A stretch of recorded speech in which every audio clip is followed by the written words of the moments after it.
आइए, सुनिए, देखिए, समझिए सनातन सत्य।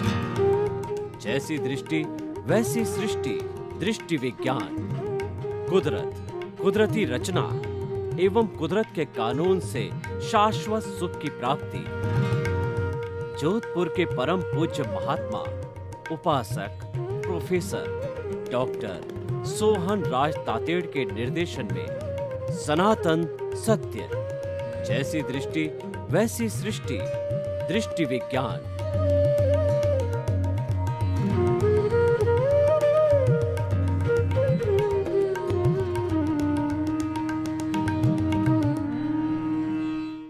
भाइयों और बहनों, मातृशक्ति को नमन। आज का हमारा बहुत ही सुंदर एपिसोड हे, गे और उपादे, ये त्रिवेणी संगम है। ये ब्रह्मा विष्णु महेश है। ये गंगा जमुना सरस्वती का संगम है। ये सत्यम शिवम सुंदरम का संगम है। ये सम्यक दर्शन, सम्यक ज्ञान, सम्यक चारित्राणी का संगम है। ये triple jewels, right faith, right knowledge and right conduct का संगम है। हमारी भारतीय संस्कृति में इस त्रिवेणी संगम को बहुत ऊंचा स्थान दिया गया है। इसको त्रिरत्न भी कहा गया है। ये जो शिवजी की जो है 3 रेखाएं जो है ललाट पे लगाई जाती, ये भी त्रिवेणी है। त्रिवेणी का हमारे यहाँ बहुत बड़ा महत्व है। तो आज हम भी एक त्रिवेणी आपको प्रस्तुत करने जा रहे हैं, हे, गे और उपादे। तीनों की परिभाषा को समझना है और फिर भेद विज्ञान करना है कि किसको छोड़ना है और किसको रखना है। देखिए, सबसे पहले आता है गे। गे का अर्थ होता है कि जानना, अच्छी चीज हो, बुरी चीज हो, दुनिया की हर चीज जानने योग्य है कि उस चीज में क्या गुण और दोष है।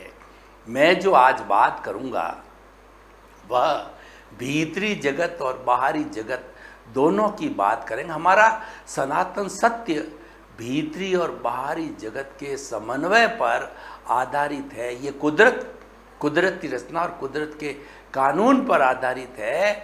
और हम आपको ultimate reality of this world Cosmos, of this ब्रह्मांड देना चाहते हैं कि आखिर अंतिम सत्य क्या है। क्यों देना चाहते हैं कि आपको शाश्वत सुख, परमानेंट सुख की नींव लगाना चाहते हैं।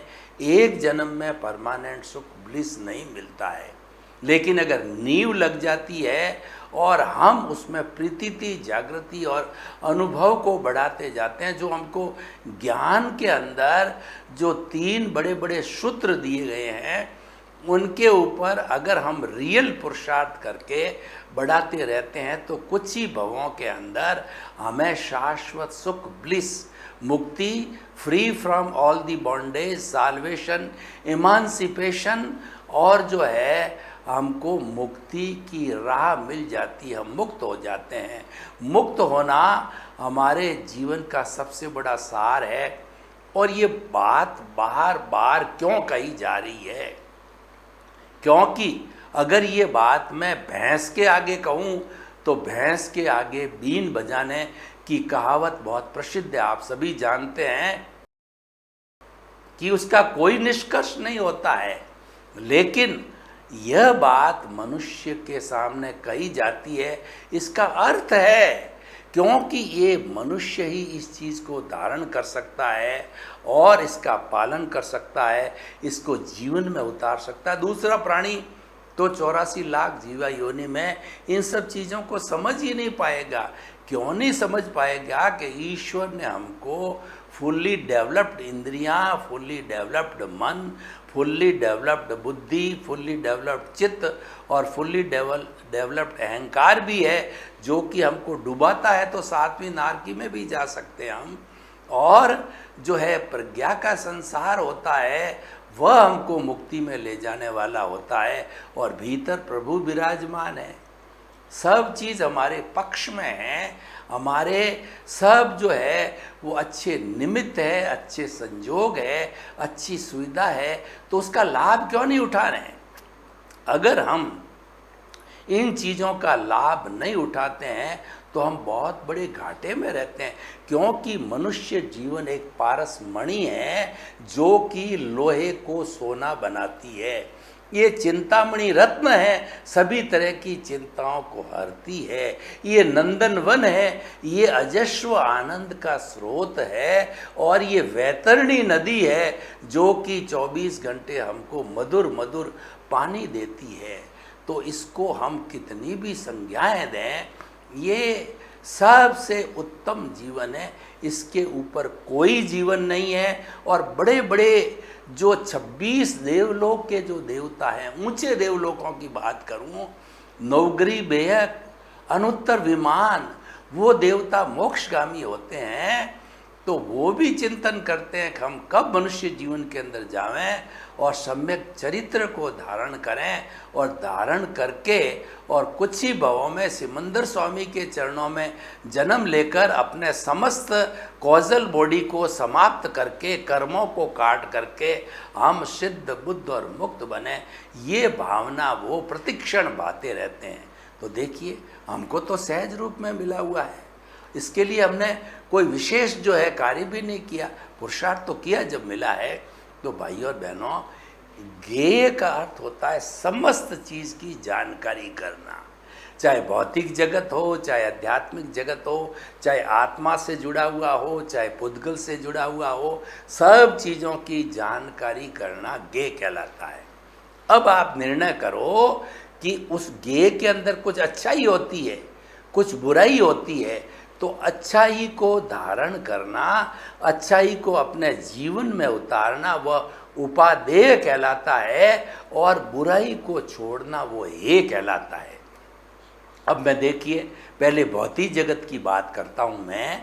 भौतिक जगत हमारा व्यवहार जगत है, 5 इंद्रियों का जगत है जिसमें हम जीते हैं, परिवार, समाज, सभी तरह के काम करते हैं, मन, वचन तथा काया की उसकी सब क्रियाएं करते हैं। लेकिन हमेशा ध्यान रखो कि मन, वचन तथा काया से जुड़ी हुई हर अवस्था मात्र जन्म से मृत्यु तक की वह जो है वह कुदरती रचना है और वह व्यवस्थित है। ये हमारा फंडामेंटल है, लॉ ऑफ द नेचर है, ये सनातन सत्य का फंडामेंटल है। ये अवस्था मात्र कुदरती रचना मीन्स हम उसके अंदर कोई इंटरफियर नहीं कर सकते, न कोई एडिशन कर सकते हैं, न कोई डिलीशन कर सकते हैं, न कोई करेक्शन कर सकते हैं, न कोई रिफॉर्मेंस कर सकते हैं। तो हमें कुदरत को समर्पित हो जाना चाहिए। कुदरत ही उसकी मालिक है, कुदरत ही उसकी क्रिएटर, ऑपरेटर और डिस्ट्रॉयर है। वो तो हमारा जैसा जैसा उपादान होगा वैसा वैसा संजोग ला करके खड़ा कर देगी, क्योंकि ये उसकी ड्यूटी है। एक काम हो गया। दूसरी बात ये है, ये तो चल रहा है, ये तो पीछे से लेके आए, ये हो रहा है, आप क्या क्या कंट्रीब्यूशन है? आपका कंट्रीब्यूशन मैं बताता हूँ। ये जो चल रहा है ये तो अज्ञान का अकाउंट है, ये तो राग द्वेष का अकाउंट है। मैं आपको रियल पुरुषार्थ, आपको मुक्ति का मार्ग, आपको सनातन सत्य की बात, आपको शाश्वत सुख की बात और नींव की बात ये कह रहा हूँ कि आपको कुछ नहीं करना है। जो कुछ भी ये चल रहा है उसको देखते रहो, मात्र जानते रहो कि ये सोहन राज नाम का पुतला मन वचन काया का है। ये क्या सोच रहा है, क्या बोल रहा है, क्या खा रहा है, मात्र देखो और जानो। कैसे देखो और जानो, वह भी मैं आपको विधि बताता हूँ। क्रिकेट का इंटरनेशनल गेम चल रहा है और पूरे विश्व के लोग जो है वो जो हमारा कहना चाहिए कि वो स्टेडियम होता है वह यूं टेपर होता है, सभी बैठे हुए हैं और वो देख रहे हैं। खेलने वाले और बॉलिंग और रन लेने वाले जो खिलाड़ी है वो अपना काम कर रहे हैं। लेकिन वो देखने वाले हैं, न तो कोई बॉल, कोई न तो कोई रन लेने में उसका कंट्रीब्यूशन है, न कोई जो है वो विकेट गिराने में उसका कंट्रीब्यूशन है। वो मात्र जानने वाले, देखने वाले हैं कौन सा खिलाड़ी कैसे खेल रहा है, कितने रन ले रहा है। आपको भी जीवन भर यही करना है कि इसको देखते रहो, जानते रहो, इसके साथ जुड़ना नहीं है। जुड़ने का ये कभी रोएगा, ये कभी ये हंसेगा, कभी ये दुखी होगा, कभी ये सुखी होगा, कभी इसके दर्द होगा, कभी इसके नुकसान आएगा, कभी इसके फायदा होगा। यानी सभी तरह की परिस्थितियां इसके सामने, क्यों ये लेके आया है। और ये तो भुगतान है। आप मात्र ज्ञाता दृष्टा रहो। This is the junction point of the sanatan satya. ज्ञाता दृष्टा का अर्थ यह है आप उस लेवल पर पहुंच गए कि नीचे भुगतान चल रहा है, आपकी दृष्टि ऊपर ऊपर ऊपर जारी है। ज्ञाता दृष्टा के बाद में जो है आप जो रियल पुरुषार्थ में चले गए, आप दृष्टि विज्ञान में बदल गए। आप दृष्टि विज्ञान ले लिया आपने। जो दृष्टि आपकी जो इसके साथ जुड़ने की थी वो बदल करके आपने उसको आत्मानुमुखी कर लिया। मैं कौन हूँ, मैं कहाँ से आया हूँ, मुझे कहाँ जाना है, ये चिंतन करने लग गए। प्रभु कैसा है, प्रभु के क्या गुण हैं, प्रभु की भजना करने बैठ गए। ये तो अजर है, अमर है, अविनाशी है, इसका रंग नहीं, रूप नहीं, गंध नहीं, वर्ण नहीं, जलती नहीं, मरती नहीं, कटती नहीं, किसी को रोकती नहीं, किसी रुकती नहीं, अव्याबाद टंकोत्कीर्ण है। इसके अगर मैं हरि अनंत हरि कथा अनंत इसकी कथा कहता रहूं, ये एपिसोड उस कथा में चला जाएगा। अरे एपिसोड नहीं, जो कथाकार होते हैं रामायण को 4-4 महीने के चातुर्मास में प्रस्तुत करते हैं, महाभारत को कथाकार 4 महीने लगाते हैं। मैं तो ये बात कह रहा हूँ कि हरि इतना बड़ा है कि 4 जन्म भी इसकी कथा पूरी नहीं होने वाली है। तो भाई और बहनों, ये रियल पुरुषार्थ है। इसको चिंतन करने से कोई भाव नहीं पड़ता है। इसको शुद्ध भाव कहते हैं। नो कॉजेज एट ऑल, यानी जो कॉज पढ़ने का खाना है, कॉज पढ़ने का जो कहने पेटी है वो खाली पड़ी है। No causes means you will reach to the salvation very early. और जो भुगतान चल ही रहा है, नीचे कारखाना चल ही रहा है आपके, तो वो बर्फ की शिला की तरह कुछ जन्मों के अंदर वह साफ होता होता जीरो हो जाएगा। तो उपादेय की बात करते हैं हम। पहले लेते हैं अपने व्यवहार जगत को। व्यवहार जगत में हे क्या, उपादेय क्या है। जितनी जितनी बुराई है वो हे है, जितनी जितनी अच्छाई है वो उपादेय। मैं आपको लिस्ट बना के बता देता हूँ। समाज ने जो एथिक्स बनाए, जो कानून बनाए, धार्मिक ग्रंथों के अंदर जो हमारे अच्छाइयाँ बनाई गई है, और ऋषि मुनियों ने जो अच्छाई बनाई है उसकी सूची बनाई है, और उसके सामने बुराई की सूची बनाइए। कुछ 10-20 चीज़ें मैं आपको जोड़ देता हूँ। पहले मैं अच्छाई की सूची बताता हूँ। Honesty is the best policy, परस्पर गो जीवा नाम, simple living and high thinking, and जो है उसके बाद के अंदर सरलता और ऋजुता, प्रेम, सौहार्द, मैत्री, प्रमोद, करुणा, मध्यस्थता, लघुतम भाव, ये हमारी बुराई का खाना, ये उपादेय है, ये धारण करो। और हे बताता हूँ, डिसऑनेस्टी, क्रोध, मान, माया, लोभ, राग, द्वेष, कलह, अव्याख्यान, पैशून्य, पर परिवार, रति रति, माया, मर्षा, मिथ्या दर्शन, शल्य पाप, प्राणाति पाप, मर्षावाद, अदत्ता दान, मैत्री, प्रमोद, अदत्ता दान, ये सारे 18 तरह के नेगेटिव थॉट्स है। ये सारा जो है बुराइयां हैं। ये बुराई को हमें छोड़ना है, हे करना है। देखिए, हे और उपादेय हमारे इस जो हमारा हृदय है उसके अंदर ये कौरव पांडवों की तरह आपस में जुड़े हुए हैं, अच्छाई और बुराई। जो आप अगर पांडवों के पक्ष में हैं तो इसका मतलब आप धर्म के पक्ष में हैं, आप कौरवों के पक्ष में हैं, इसका मतलब ये है कि आप बुराई के पक्ष में हैं। तो बुराई के पक्ष को आप छोड़ दीजिए, अच्छाई के पक्ष को धारण कीजिए, तो आप अच्छे इंसान बन जाएंगे। जो व्यक्ति अपने जीवन में अच्छाई को स्थान देता है वह एक आदर्श व्यक्ति है। और ऐसे व्यक्तियों के समूह को परिवार कहते हैं, समाज कहते हैं। जिस समाज में सज्जन पुरुष एथिक्स को मानने वाले, नियमों का पालन करने वाले होंगे, वो अच्छा समाज बनेगा और समाज से राष्ट्र बनता है। सुधरे व्यक्ति समाज, व्यक्ति से राष्ट्र स्वयं सुधरेगा। व्यक्ति सुधर जाएगा तो समाज, परिवार, राष्ट्र सब सुधर जाएगा, क्योंकि सबकी न्यूनतम इकाई मनुष्य है। तो सुधारना हमारे को मनुष्य है। एक मनुष्य सुधरता तो मल्टीप्लाई होके 11 सुधरेंगे, हजारों सुधरेंगे, लाखों सुधरेंगे, करोड़ों सुधरेंगे और 7.8 अरब की जनसंख्या पूरी सुधर जाएगी, यानी सही मायने में मानव बन जाएगी। सुधारने का अर्थ क्या है कि सभी देव बन जाएंगे। हमें वो आशा नहीं करनी चाहिए। हमें मानव वह होता है जो मानव का सत्कार करे, मानव के साथ न्याय न करे, अनीतिपूर्ण जो है कोई तरह का व्यवहार मानव के साथ नहीं करे। जो व्यवहार उसको अच्छा नहीं लगता है वह दूसरे के साथ न करे। ये बस ध्यान करने की बात है। ऐसा इंसान हम बनाना चाहते हैं। तो ये तो सारी हो गई हमारे व्यवहार जगत की बातें। अब हम निश्चय जगत, जो मुक्ति का जगत है, उसकी भी बात कर लेते हैं। उसमें कुल 9 तत्व बताए गए हैं। उन 9 तत्वों के अंदर कुछ तत्व हमको मुक्ति में ले जाने वाले हैं, वो उपादेय है, और कुछ तत्व है वो छोड़ने योग्य है, वो हेय है। वो मैं आपको बताता हूँ। पहले 9 तत्व कौन से हैं?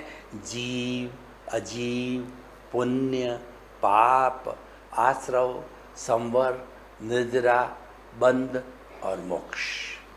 अब एक एक की व्याख्या करके मैं इसको हेय या उपादेय की कैटेगरी में डालता जाता हूँ।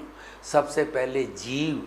जीव का मतलब आत्मा, जो भीतर प्रभु विराजमान है मूल स्वरूप के अंदर, वो मुक्ति की अवस्था का ही है। लेकिन अभी हम मुक्त नहीं हुए हैं, अभी तो हम बॉन्डेड है। I plus my is equal to bonded soul, I minus my is equal to pure soul. अभी तो माइनस होना है।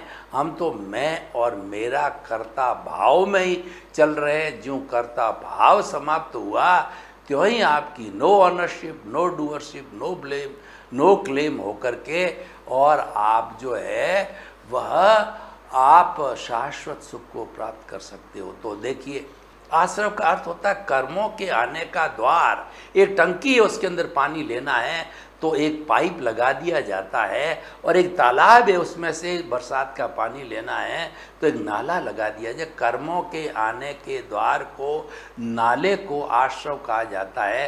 तो वो हमारा उपादेय हो ही नहीं सकता। सब अंदर कर्म ला रहा है, हमको कर्म चाहिए नहीं है। तो ये जो है वह हेय है। अब इसको सीमेंटेड करना, इसको रोक देना, यानी हमारे जो 5 तरह के आश्रव है, मिथ्यात्व, अविरति, प्रमाद, कषाय और योग, 5 तरह के इन जो है वो हमारे कर्मों के आने के द्वार आश्रव को रोक दिया। ये संवर है। कर्मों के आने के द्वार को रोकना है, ये संवर है। भगवान ने संवर को सबसे बड़ा धर्म बताया गया है, क्योंकि कर्म जब रुकेंगे तभी संवर होगा। और सबसे बड़ा संवर क्या है? प्राणी मात्र को किसी भी तरह का कष्ट मन से, वचन से, काया से, करने से, करवाने से, अनुमोदना से, स्वयं भी उसी में आते हैं, स्वयं को भी कष्ट न देना, स्वयं के प्रति भी बुरी भावना न आना, ये सारा जो है संवर कहलाता है। इस संवर की उत्कृष्ट बात है। और वैसे बोलचाल की भाषा में, प्रैक्टिकल भाषा में, संवर का मतलब प्रत्याख्यान, त्याग करना, जो है वो तप के 12 भेद है, उन सब का पालन करना संवर है। अनशन, उनोदरी, भिक्षाचरी, रस परित्याग, काय क्लेश, प्रतिसल्लीनता, और भीतर के जो है प्रायश्चित, विनय, वैयाव्रत, स्वाध्याय, ध्यान और व्युत्सर्ग 6 बाहर के हैं और 6 भीतर के हैं, जिनको तप कहते हैं, जिनको निर्जरा कहते हैं। ये हमारे जो है वो सारा संवर के खाते में आता है। तो इसलिए भगवान ने 2 ही धर्म बताए, इसलिए दोनों सबसे बड़ा उपादेय है संवर और निर्जरा। अगला आता है निर्जरा। निर्जरा का अर्थ होता है कि भीतर जो कर्म भरे पड़े हैं वो तप के माध्यम से हम उनको शुद्धि करके और हटा देवें।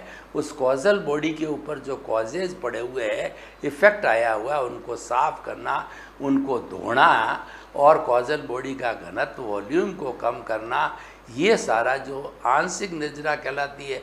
और संपूर्ण रूप से समाप्त हो जाता है, वो संपूर्ण निर्जरा हो जाती है, वो वीतराग की अवस्था, केवली की अवस्था, और आगे जाकर के व्युत्सर्ग, यानी कि वो हमारा मन, वचन, काया तीनों छूट जाते हैं। पहले मन छूटता है, वचन छूटता है, 2/3 काया की अवगाहना रूपक के रूप में छूट करके, और वो हमारी आत्मा सिद्ध शिला में, जो कि ऊपरी स्थान है, जिसके बाद आलोक चालू होता है, वहाँ ज्योति में ज्योति मिल जाती है, और वो ईश्वर प्रभु बन करके शाश्वत सुख की प्राप्ति करते हैं। फिर इस आवागमन के चक्कर में, 84 लाख के चक्कर में कभी नहीं आते हैं। तो संवर और निर्जरा 2 बड़े जो है हमारे उपादेय है। तो अब देखिए कि जीव, अजीव, पुण्य, पाप, आश्रव, संवर, निर्जरा, बंध। बंध का अर्थ होता है बांधना। शरीर और आत्मा को जो बांधे रखा है वो बंध तत्व है। इनका एक मेक हो जाना, कार्बन शरीर का और आत्मा का एक मेक हो जाना, फेविकॉल की तरह आपस में जुड़ जाना, ये बंध कहलाता। तो बंध तो कभी भी जो है उपादेय हो नहीं सकता, ये तो है, ये छोड़ने लायक है। और मोक्ष का मतलब salvation, emancipation, free from all the bondage, वो तो हम चाहते ही हैं, वो तो हमारा लक्ष्य है, वो तो उपादेय है ही है। तो उपादेय के अंदर क्या हुआ कि एक तो जीव की शुभ और शुद्ध जो परिणाम है वो हमारा उपादेय हो गया। संवर, निर्जरा 2 धर्म हो गए, और मोक्ष हमारा लक्ष्य हो गया। तो ये 4 जो है वो हमारे उपयोगी कहना चाहिए, या जो है उपादेय करना चाहिए, और 5 है वो हे होते हैं। तो इस तरीके से भाई और बहनों, हम आपको बताना चाहते हैं कि हे और उपादेय एक विवेक है कि ये हंस क्या करता है, क्षीर नीर का विवेक करता है। उसके सामने जो है जो उसमें दूध डाला जाता है और पानी भी डाला जाता है, तो हंस क्या करता है कि जो है दूध को पी लेता है और पानी को छोड़ देता है। और ऐसा भी कहा जाता है उसमें कंकर और मोती दोनों डाले जाते हैं। तो हंस होता है वो मोती मोती चुन लेता है, कंकर कंकर छोड़ देता है। ये क्षीर नीर का विवेक कहा जाता है, यानी छोड़ने योग्य चीज़ों को छोड़ दिया जाए और ग्रहण करने योग्य चीज़ों को ग्रहण किया जाए, उपादेय किया जाए। ये क्षीर नीर का है, इसको विवेक कहते हैं। और भगवान ने विवेक को ही धर्म कहा है। विवेके धम्ममाह्ये, विवेक है व्यक्ति को इंट्यूशनल बनाता है, ये भावनात्मक विकास है। जब हमारी ये जो बुद्धि का जगत ये भेद पैदा करता है, जितना भी भेद होता है शब्दों में होता है, क्योंकि मुंडे मुंडे मतिर भिन्ना, अलग अलग लोग, अलग अलग भाषा, अलग अलग संप्रदाय, अलग अलग धर्म, तो उनकी अलग अलग सोच होती है। ये अलग अलग सोच भेद पैदा करती है। इसीलिए बुद्धि क्या करती है, हमको संसार में भटकाती है, राग द्वेष करती है, ये अच्छा है ये बुरा है इसकी बात बताती है, और ये संसार में भटकाती रहती है।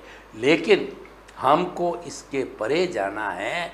हमको बुद्धि के जगत से परे जाने का अर्थ हुआ कि इंटेलेक्चुअल से हमें इंट्यूशनल में जाना है, हमें भीतरी जगत में जाना है, प्रज्ञा के संसार में जाना है, प्रभु के साम्राज्य में जाना है। वहाँ पे जो प्रज्ञा का जगत, प्रभु का साम्राज्य है, वहाँ पे there are no words at all. वहाँ शब्द नहीं है, वहाँ पर केवल जो है वाइब्रेशंस है, अच्छी और बुरी, शुभ और अशुभ भाव है। उन वाइब्रेशंस को जो भी देखेगा, चाहे ईसा मसीह देखे, चाहे जो है हमारे जो मोमेडन्स के भगवान देखे, चाहे जो है गुरु नानक देखे, राम देखे, कृष्ण देखे, महावीर देखे, सबको एक साथ दिखाई देगा। इसी कारण विश्व में जितने धर्म ग्रंथ है वो सब इंट्यूशनल रहे, भीतर गए, भीतर से सच को निकाला और सच को बाहर दिया। तब सिमिलरिटी आती है कि परहित सरिस धर्म नहीं भाई। ये कहाँ से आया? ये महापुरुषों ने जो है इस भीतरी जगत के अंदर जाकर के, इस इंट्यूशनल जगत में जाके, इस प्रज्ञा के जगत में जाकर के निकाला।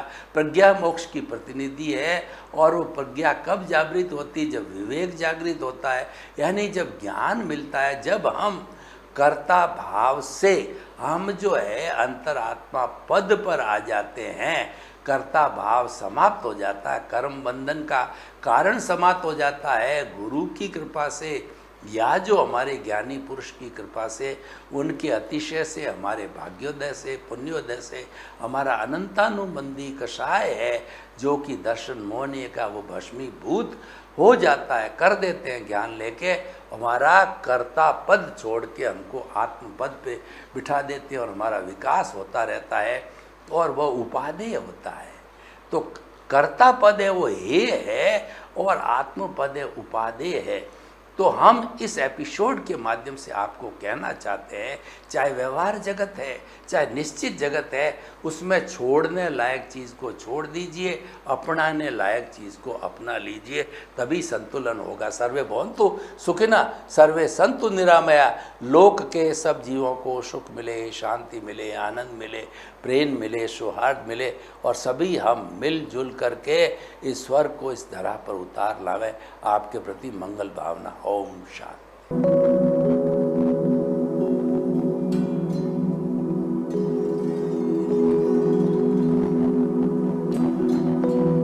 एक ऐसा अंतर्राष्ट्रीय ख्याति प्राप्त मानव जो गुरु प्रेरणा से पिछले 20 वर्षों से वानप्रस्थ जीवन जीते हुए 24 घंटे मानवता की सेवा में संलग्न है।